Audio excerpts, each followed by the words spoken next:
আল্লাহুম্মা সাল্লি আলা সাইয়্যিদিনা মাওলানা মুহাম্মদ ওয়া আলা আলি সাইয়্যিদিনা মাওলানা মুহাম্মদ হুম্মা সাল্লি আলা সাইয়্যিদিনা মাওলানা মুহাম্মদ ওয়া আলা আলি সাইয়্যিদিনা মাওলানা মুহাম্মদ ওয়া আলা আলি সাইয়্যিদিনা মাওলানা মুহাম্মদ ওয়া আলা আলি সাইয়্যিদিনা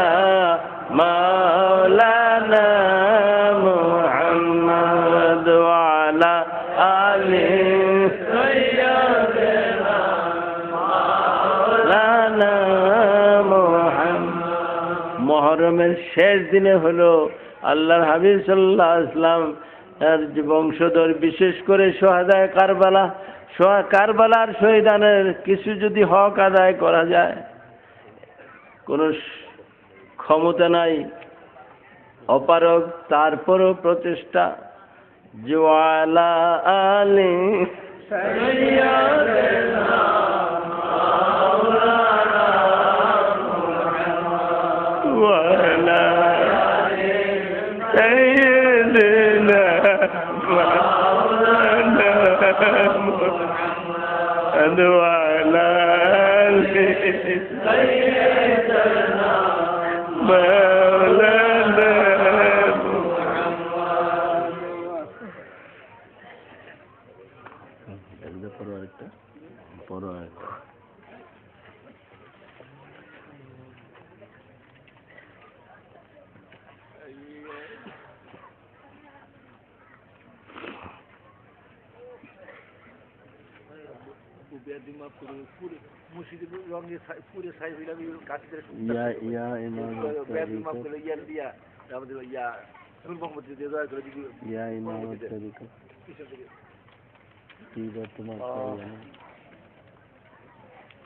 আল্লাহর হাবিব সাল্লাল্লাহু আলাইহি ওয়াসাল্লামকে আমরা সবাই দেখতে পাই না, তাই না?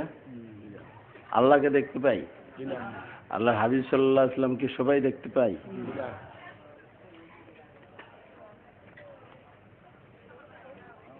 আল্লাহ তাআলা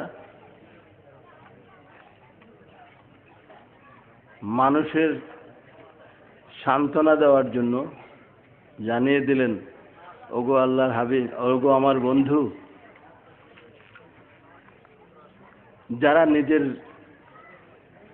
নফসের উপর জুলুম করে,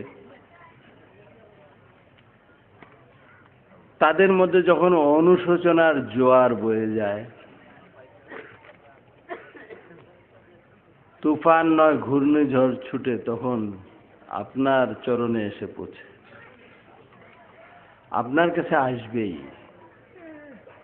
না আসলে যে তারা শান্তি পাবে না। আপনার কাছে এসে যদি ক্ষমা চায়, আল্লাহর কাছ থেকে ক্ষমা পাওয়ার আশা করে আপনার কাছে যদি মিনতি জানায় যে ক্ষমার ব্যবস্থাটা আপনি করে দেন ওগো আল্লাহর বন্ধু, ওগো রাহমাতুল আলামিন, তখন আপনি যদি সুপারিশ করেন ক্ষমার জন্য, লাওয়াজাদাল্লাহ তাওয়াবার রহিমা, নিশ্চয়ই আপনি আল্লাহকে ক্ষমার মালিক, দয়ার মালিক হিসেবে পাবেন।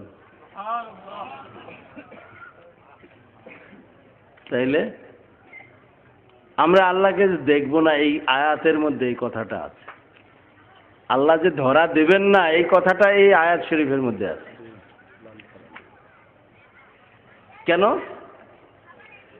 যে আপনার কাছে যখন আসবে, এর আমাকে খুঁজে না পাইলেই তো আপনার কাছে আসবে। আর আপনার কাছে এসে কি চাইবে? ক্ষমা চাইবে। আল্লাহর কাছে ক্ষমার ব্যবস্থা করার জন্য আপনার কাছে মিনতি জানাবে। আপনি যদি নিজে দয়া করে ক্ষমা করে দেন। আর আমি আল্লাহর কাছে যদি আপনি তাদের জন্য সুপারিশ করেন তাহলে আমিও ক্ষমা করে দেব। আমরা ইমাম তরিকত রাদিয়াল্লাহু আনহুর আমাদের দূর মোল্লা দূর মসজিদ পর্যন্ত আমরা সেই মদিনায় সবাই শুধু কেবল হাজী সাহেবরাই যায়। এত টাকা কি সবার আছে? সবার কি এত টাকা আছে এই মাহফিলে যারা সবাই মদিনা শরীফ যে মাপ চাইবে যে এটা কি আছে? আচ্ছা বুঝলাম, এখন মাপ চাইলো, একটু পরে আবার গুনাহ করে না? তো কয়বার যাবো দিনে? দিনে কয়বার যাওয়ান লাগবো? বারবার যাওয়ান লাগবো না? কি বাসবার? বারবার যাওয়া লাগবে কিনা? এমনকি প্রতি মুহূর্তেও যাইতে হইতে পারে। তো যদি পয়সা দিয়ে যাইতে হয় তাইলে তো ক্ষমার পাওয়ার ব্যবস্থা গরিবের লেগে অন্তত নাই, ঠিক না? তো আল্লাহ গরিবের ব্যবস্থা করবো না?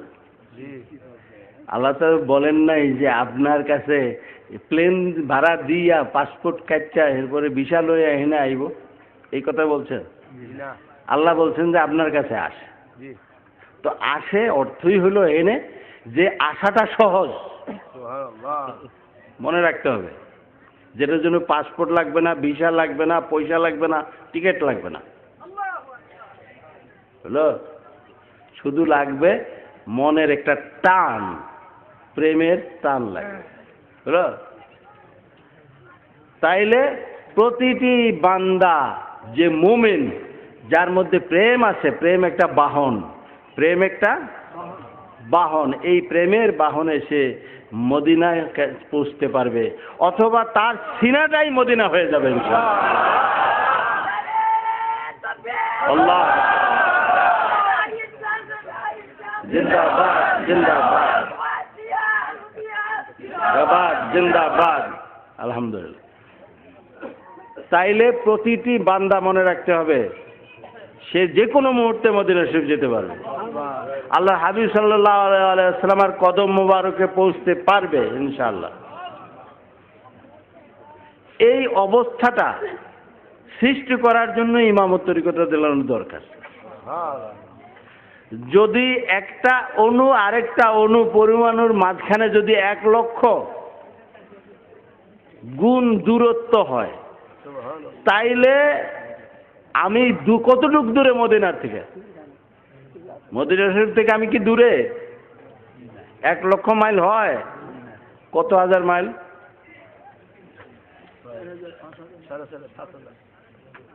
আচ্ছা, 5000 মাইল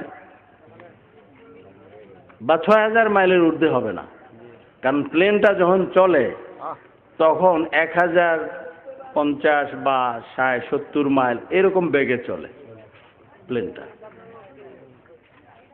তাইলে তো আন্দাজ পাইতেই আছি আমরা। আচ্ছা, যদি 6000 মাইল হয় আর একটা পরমাণু আরেকটা পরমাণুর মাঝখানে মানে দূরত্ব কত? 1 লক্ষ। তাইলে তো আল্লাহর ওলিরা যে বলে গেছেন, গাউসে পাক রাদিয়াল্লাহু আনহু বলে গেছেন যে আমার হাতের তালুতে, এই পুরা জগৎটা আমার হাতের তালুতে। তাও আবার কতটুকু বড়? ফুটবলের মতো বড়, সরিষার মতো, রাই বরাবর, তাই না? তাহলে আল্লাহ হাবিব সাল্লাল্লাহু আলাইহি ওয়াসাল্লাম যার মাধ্যমে গাউসে পাক রাদিয়াল্লাহু আনহু ক্ষমতা পান, তো ওনার কাছে কতটুকু দূরে? সব চোখের সামনে। যারা বলে যে আল্লাহর হাবিব সাল্লাল্লাহু আলাইহি ওয়াসাল্লাম হাজের নাজের না, তারা এই বিজ্ঞানটা বুঝে না। কি বুঝে আসছে কথা? এই বিজ্ঞান যদি বুঝতো যে আল্লাহ হাবিব সাল্লাল্লাহু আলাইহি ওয়াসাল্লাম হাজের নাজের না, এই কথা তো বলার দরকার নাই। আল্লাহ হাবিব সাল্লাল্লাহু আলাইহি ওয়াসাল্লামের সামনেই তো সব কিছু, সামনেই সব কিছু, মহাজগৎটা সামনে। আমার মহাজগতের রাজধানী মদিনা মুনাওয়ারা। এবং হাসরের দিন আল্লাহ হাবিব সাল্লাল্লাহু আলাইহি ওয়াসাল্লাম যেখানে আছেন, রওজা মোবারক, এখানেই মাকাম মাহমুদা হবে, এখানেই সেই প্রশংসিত আসন আল্লাহ প্রতিস্থাপন করবেন। এবং সেখানে হ্যাঁ, সেখানে রওজা মোবারকের নিচে হাউজে কাউসার নয়, কথাটা ভুল বললি।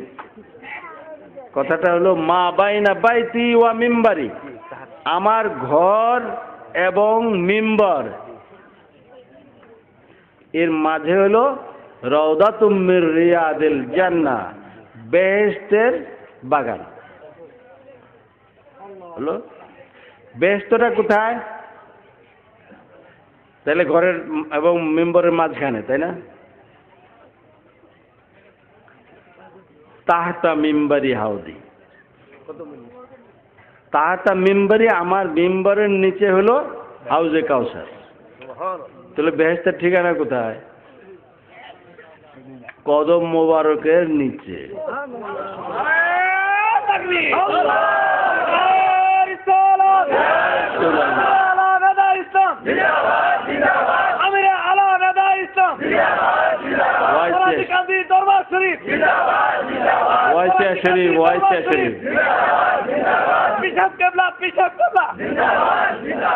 ইমাম তরিকত রাদিয়াল্লাহু আনহু।